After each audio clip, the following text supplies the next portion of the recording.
Good morning, Dan and Amy. House impeachment manager, Democrat Congressman Jamie Raskin made the case for the Democrats yesterday in day one of impeachment 2.0, and it was largely sentimentality and an emotional appeal, for example. And when they were finally rescued over an hour later by Capitol officers, and we were together, I hugged them and I apologized, and I told my daughter Tabitha,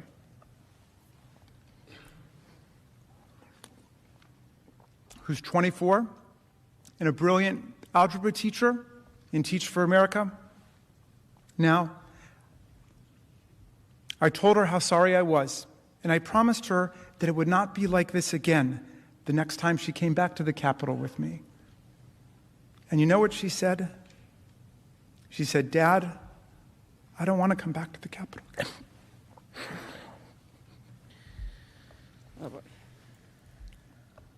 Of all the terrible, brutal things I saw and I heard on that day, and since then, that one hit me the hardest. Mm-hmm.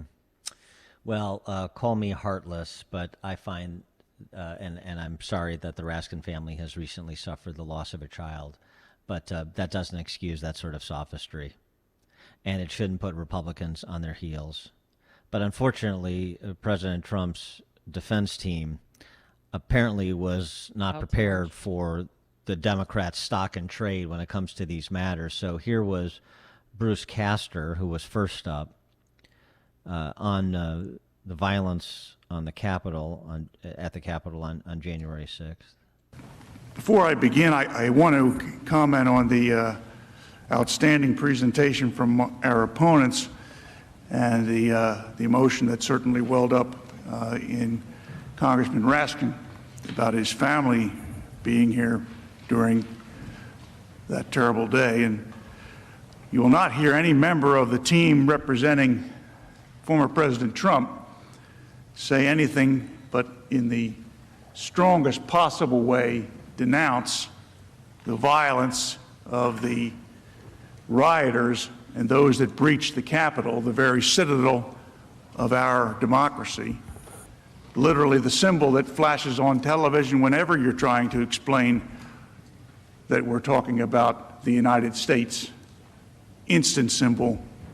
To have it attacked is repugnant in every sense of the word. The loss of life is horrific. Mm-hmm. That was an insufficient response. In fact, it was an ineffectual response as far as I'm concerned. That cedes the moral authority to Jamie Raskin and House Democrat Socialists that they do not occupy. There is no opposing party on the matter of what happened on January 6th or political violence generally. I mean, maybe there's some people on the margins, but they're not part of the legitimate discussion. So you have to compliment Jamie Raskin for his histrionics while trying to Me Too him like you're a guilty party or you represent a guilty party. And it's not just Trump's legal team you're representing, which is something that was completely lost on Castor and Schoen. You're representing 74 million Trump voters in pertinent part because the left is pursuing the impeachment of 74 million voters, as far as I'm concerned. And so Castor, offering obsequiousness on top of obsequiousness, then 10 minutes in, 8 minutes into his 45-minute statement, he goes off on this 7-minute hagiography of former United States senators as well as current ones. Senators of the United States, they're not ordinary people. They're extraordinary people, in the technical sense, extraordinary people. And recalling how he and his parents listened to Everett Dirksen's speeches on their record player back in the day, and all these senators today are patriots. Senators really are different. And I have been around United States senators before. Two of them in this room from Pennsylvania, I like to think, are friendly toward me, or at least friends of mine, when we're not politically adverse. Yeah, and he recalled how he was so wowed by the speeches from great men like Bob Dole and Bob Byrd. Good Lord. Alan Dershowitz was on Newsmax in real time commenting on what he was seeing from Bruce Castor. There is no argument. I have no idea what he's doing. I have no idea why he's saying what he's saying. You know, he's introducing himself. I'm a nice guy. I like my senators. I know my senators. Senators are great people. Come on. The American people are entitled to an argument, a constitutional argument. I suspect will be forthcoming from David Schoen. But this, just after all kinds of very strong presentations on the part of the House managers with the videotapes and the emotional speech by Congressman Raskin, my former student, you know, you get up there and you respond. We know that hard cases make bad law. I probably would have started with that. This is a hard. And at least per what Dershowitz expected, David Schoen did deliver. He did make a substantive, if only workmanlike case that the sort of norms of due process were violated by the House. The denial of due process in this case, of course, starts with the House of Representatives. In this unprecedented snap impeachment process, the House of Representatives denied every attribute of fundamental constitutional due process that Americans correctly have come to believe is part of what makes this country so great. How and why did that happen? It is a function of the insatiable lust for impeachment in the House for the past 4 years. And there was a video attendant to that with Democrats calling for impeaching President Trump for everything under the sun 20 minutes into his administration, you know, starting with jaywalking across Pennsylvania Avenue. So I thought that was perhaps the best moment of the presentation on the defense, but there weren't a lot of great ones. The combined presentation of Trump's defense attorneys had the effect of moving Republican Senator Bill Cassidy over to the Pat Toomey, Ben Sass, Mitt Romney camp of voting with Democrats to move this forward, saying the Senate does have jurisdiction to try a president once he's out of office. For more on all this, we're pleased to be joined by Andy McCarthy again. He's a former Chief Assistant U.S. Attorney in Manhattan, contributing editor at National Review, and author of the bestseller Ball of Collusion, The Plot to Rig an Election and Destroy a Presidency. Andy, thanks for being with us. Appreciate it. My pleasure. I know we don't come to the same conclusion about impeachment in this matter, but I wonder what your assessment was of both the presentations by specifically Representative Raskin and then Trump's defense team. Well, you know, I think, Dan, the first thing that you have to keep reminding yourself, and I'm not just talking to you, I talk to me, you know, every time I have to talk about this. It's political, it's not legal. Yeah. So, for example, I thought the House presentation was very effective. The playing the video, I thought, was a very smart thing to do. If you remember the last impeachment, it kind of opened with a bunch of dry, abstruse legal argument about what a high crime and misdemeanor was. And I think what they found when they looked at the television ratings was they lost most of the country after the first, maybe even the first couple of hours, but, you know, certainly the first day. And I've always thought as a trial lawyer and a prosecutor for a long time, the big advantage you have in a trial is you get to go first. And, you know, there's only one moment in a trial before everybody realizes that it's not all that exciting, that it's, you know, there's boring parts and technical parts and droning parts. There's one moment when you have everybody's rapt attention, and you either capitalize on it and you grab them or you don't. So that's the moment to play that video. And they, you know, even though it was not supposed to be that, it was supposed to be an argument about constitutionality, they understood that this is a political production, not a normal trial, and they grabbed their audience when they had that moment. So it was the right approach for them. And you have to understand that if this was a normal trial, Jamie Raskin would not be the prosecutor, right? Because he's a witness to the proceeding. His most effective rendering, his most effective speechifying to the chamber was his very personal story about, you know, being under his own personal experience and his family's experience of being under siege and their reaction to that. that was all very gripping and dramatic and effective. It would have no place in a normal trial, because if a lawyer is a witness, if he's an actor on the stage of the facts that are going to be played out in the trial, he's not allowed to be a lawyer in the case, because that's unsworn testimony then. So, none of this is a trial. I said, Fox asked me to do something to write something to tell people kind of the nuts and bolts of what they were going to see.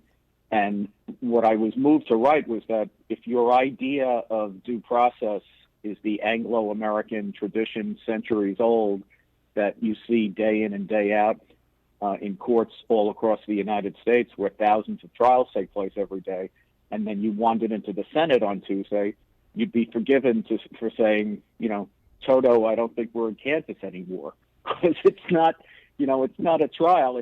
You have to call it a trial because it's called a trial in the Constitution, but a Senate trial is simply not a judicial trial, and the norms of due process go out the window. And what you have to keep telling yourself is Trump is going to win in the end anyway. I know, but is this going to... The outcome is done. Ruin his reputation on the way. And also, I felt like I was watching a criminal trial. They were talking about 7 people died, when in actuality, 2 died on the Capitol, 3 died from medical conditions, and 2 died days later because of suicide, which I don't know how they could tie that in. But did you feel like you were watching a criminal trial? Well, no, because I've been in a lot of criminal trials, so this doesn't look like one. But it's not. It's a political presentation, and I can understand why people who support the president would be upset by it, because part of the due process violation here is they really didn't. I mean, some of this is Trump's fault for firing. He fires every lawyer he has, and he burns bridges with everyone in short order. But usually in a trial, they would give you one chance to change your lawyers and give them adequate time to prepare. It seemed to me it was pretty obvious yesterday that they didn't have very much time to prepare. And I must say, there have been times that in a courtroom that I've been surprised by something effective that my adversary did.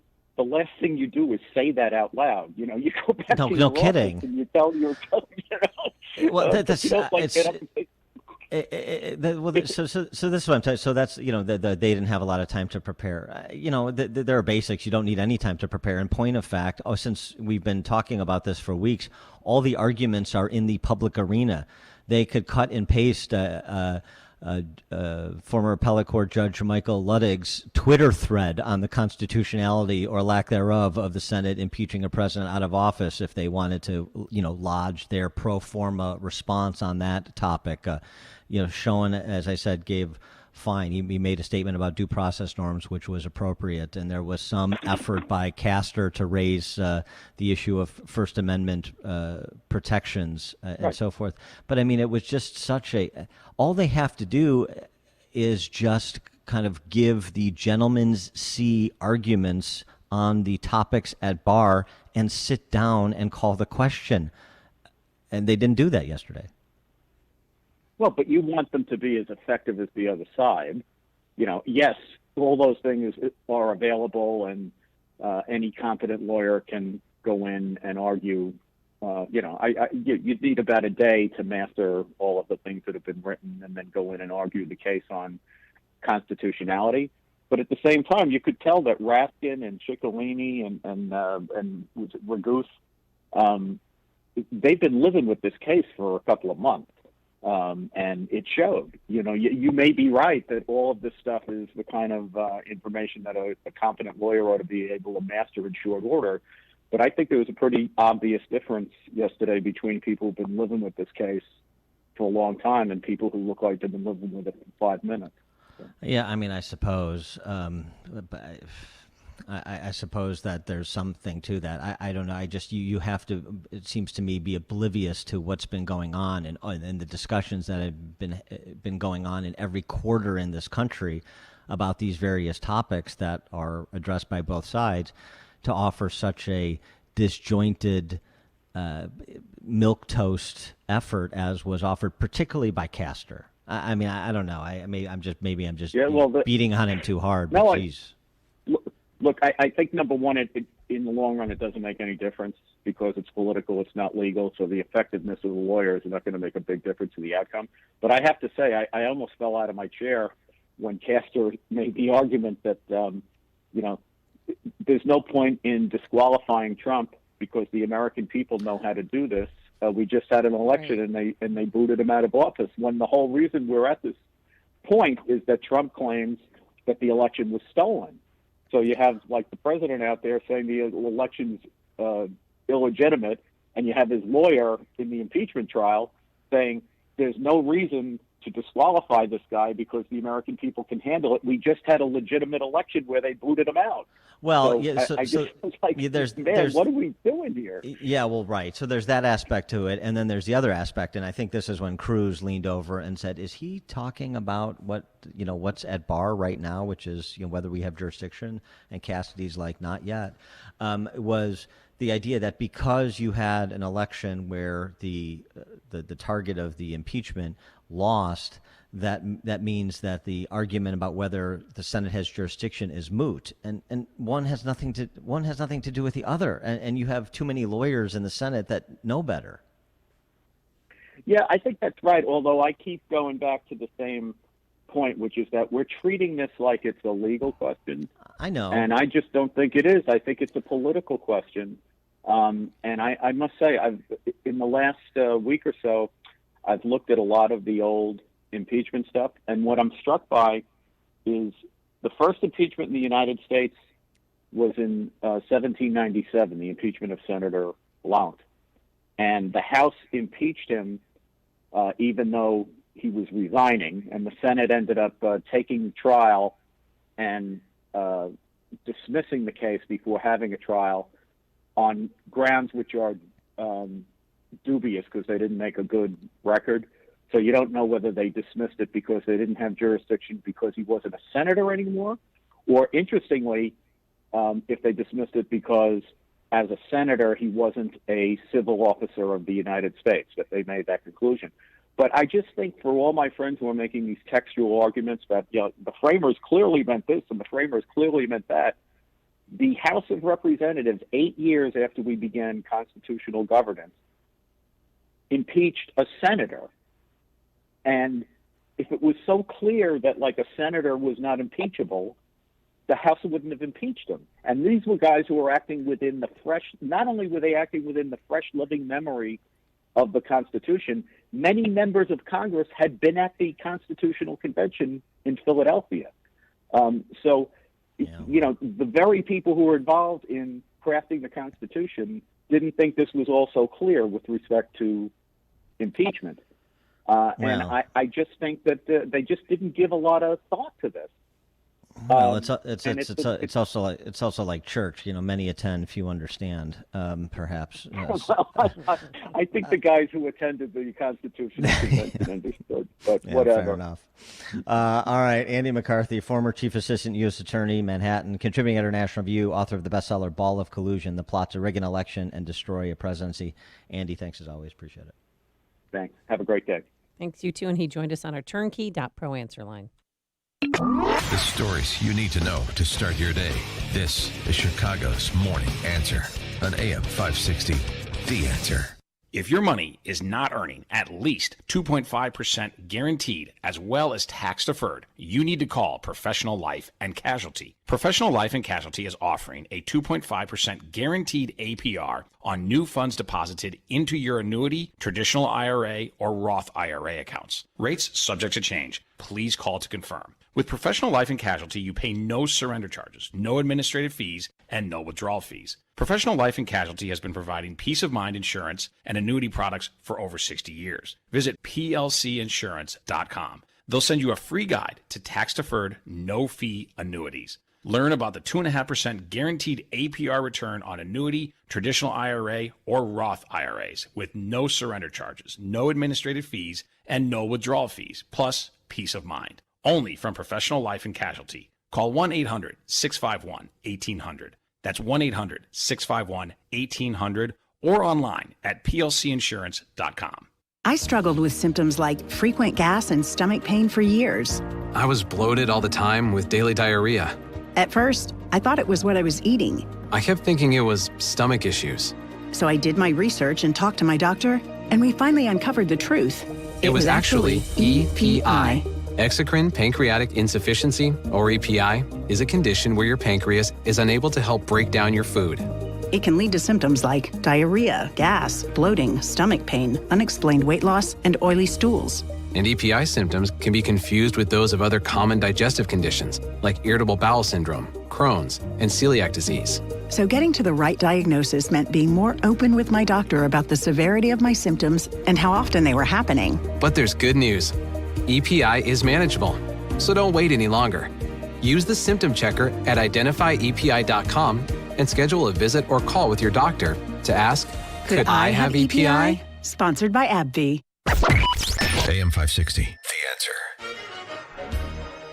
Coming up on Chicago's Morning Answer. We'll talk COVIDnomics with Steve Moore, Wall Street Journal columnist and Trumponomics author, 737. And there is hope in other states if you want a vaccine. We'll explain. But now let's head into the newsroom. Here is Mike Scott. 8 degrees above, a wind chill of 3 below at 7:31 on AM 560. The Answer. Good morning. I'm Mike Scott. Chicago Teachers Union approving a deal with the nation's third largest school district to get students back to class during the coronavirus pandemic. Union's roughly 25,000 members announced the vote early this morning. About 50